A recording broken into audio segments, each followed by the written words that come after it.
isu yang viral ataupun yang diminta untuk kita berikan ulasan, maka kita pun berikan ulasan terhadap video itu dalam bentuk itu sahaja, khusus kepada keadaan video itu saja. Kalau video itu 5 minit, 5 minit itu sahaja, dia tak lebih daripada 5 minit. Pada kita mungkin video itu mengelurukan, tetapi pada orang lain mungkin tak. Saya sudah tengok banyak kali video Dr. Abu Anas, tetapi saya tak nampak di mana salahnya. Tetapi Syekh Nuruddin jelas-jelas sebut bahawa video berkenaan mengelirukan, bahkan nampak tidak jelas. Tetapi apabila Syekh Nuruddin berikan penjelasan, saya nampak sama saja apa yang disebutkan oleh Dr. Abdul Basit. Orang yang musafir kemudian berniat untuk buat salat jamak takhir, mestilah dia berniat pada waktu yang pertama. Dia tak boleh qasar sebab dia bukan lagi musafir, tetapi dia boleh jamak kerana berlaku kesukaran.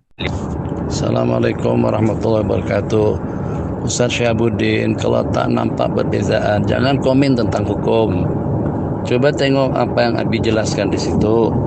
Yang Abi jelas di sana, satu, kalau seandainya orang tadi itu sampai ke rumah sedangkan waktu zuhur masih baki, apakah dia akan tunggu sampai masuk waktu asar baru dia buat salat? Atas alasan apa kalau dia nak tangguhkan? Waktu zuhur masih baki. Kalau dia buat jamak takdim, sudah tak boleh kerana sudah berakhir masa safarnya. Kalau dia nak tangguhkan untuk buat jamak takhir pun juga tidak boleh. Jamak takhir bagi orang musafir sekarang dia sudah sampai. Maka bijak fuqaha, ini bukan omongan Abi, abang kena rujuk kitab, jangan komen macam tu saja. Kalau tak pandai membezakan, tak ada perbezaan, jangan komen. Berarti kamu masih belum mengerti uslub fikih, uslub yang Abi sampaikan. Apa dia? Yang kalau seseorang itu sudah sampai, alasan apa seseorang boleh jamak di rumah? Pertanyaan itu sudah tidak betul. Bolehkah seseorang jamak di rumah atau setelah sampai ke tempat kediaman? Bolehkah seseorang mengerjakan jamak takhir setelah sampai ke tempat kediaman? Pertanyaan itu sudah tidak betul sebenarnya, sebab jamak atau juga kasar, baik takdim atau juga takhir, itu semuanya pada masa kita musafir. Kalau sudah sampai ke rumah, kalau macam seperti jamak pun itu namanya bukan jamak di rumah. Tak ada jamak takhir di rumah, itu tak betul bahasa semacam tu. Itu yang pertama. Nah, jadi macam mana kira-kira dalam kondisi kena kurang bersih, anak lagi sedang tidur, itu lama mengatakan salat zuhur yang dibawa kepada waktu asar itu termasuk salat qadaan. Ada tadi disebut dalam Dr. Abdul Basit itu yang Abi kata remang-remang tadi itu, yang samar-samar tadi itu. Jadi tak payah komen lah, kamu belajar fikih dulu baru boleh mengomentari antara dua perbezaan statement Abi atau Syekh Nuruddin dengan Dr. Abdul Basit.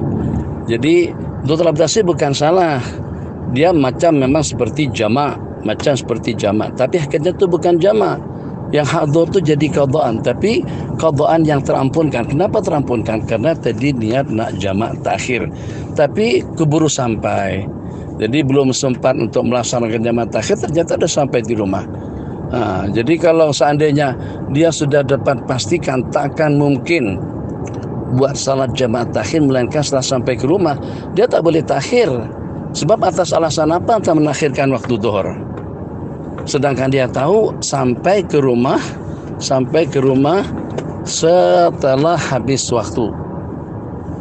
Kalau seandainya, maaf, dia atas tujuan apa mentakhirkan salat zuhur ke waktu asar? Kalau kita katakan sebab dia nak buat jamak takhir di rumah, jelas alasan itu tidak sah. Itu bukan alasan. Kenapa? Sebab tidak boleh melaksanakan salat jamak takhir setelah sampai ke rumah kerana hukum safar sudah terangkat. Jadi bi aisyai ayu mubarir, atas alasan apa dia buat jamak takhir sedangkan dia sudah sampai ke rumahnya. Jadi kalau berlaku yang semacam itu juga, apapun alasannya, mungkin karena tertidur, mungkin dikenakan karena urusan anak yang tidak dapat dielak, sehingga tanpa disedari sudah sampai ke rumah. Nah, jadi pada masa itu dia buat salat zuhur 4 rakaat, asar juga 4 rakaat, tapi itu bukan jamak namanya. Itu zuhur qadha. Kenapa jadi qadha? Karena zuhur dilaksanakan selepas waktunya. Tapi dimaafkan, kenapa dimaafkan? Sebab tadi pada awalnya dia niat nak melaksanakan sholat jamak takhir. Satu yang Dr. Basita sebut, kalau sampai ke rumah sedangkan waktu zuhur masih baki. Jadi sekarang dengan si Syahabuddin bagi jawaban macam mana? Apakah dia sholat jamak takdim? Berarti tanpa kasar. Anak kasar juga boleh. Anak jamak takdim 4-4 jelas tak boleh. Sebab musafirnya sudah berakhir. Nak buat kasar 2-2 pun juga tidak boleh. Kenapa? Sebab safarnya sudah berakhir. Okey, macam mana dia tangguh? Macam mana dia nak tangguh setelah masuk waktu asar? Kalau dia nak kerjakan setelah masuk asar, waktu asar, dia datang 1 jam, setengah jam sebelum masuk waktu asar. Jadi apakah dia tangguh zuhur ke waktu asar? Kalau ditangguh berdosa. Nabi kata berdosa. Berdosa kenapa? Sebab macam mana zuhur boleh ditangguhkan ke waktu asar, sedangkan dia bukan lagi musafir. Dia boleh tangguh zuhur tu kalau waktu masih musafir lagi. Sekarang dia sudah sampai. Dia sudah sampai di rumah. Waktu zuhur masih baki. Dia kena buat waktu zuhur pada waktunya. Nanti beberapa menit kemudian, setengah jam kah, 1 jam kah, masuk waktu asar, baru dia buat waktu asar. Jelas tak? Ada tak perbezaan? Kalau abang tak pandai membezakan, jangan lagi komen mempelagakan Abi itu dengan siapa. Jadi belajar fikih dulu daripada kamu komen secara membabi buta seperti itu. Assalamualaikum warahmatullahi wabarakatuh.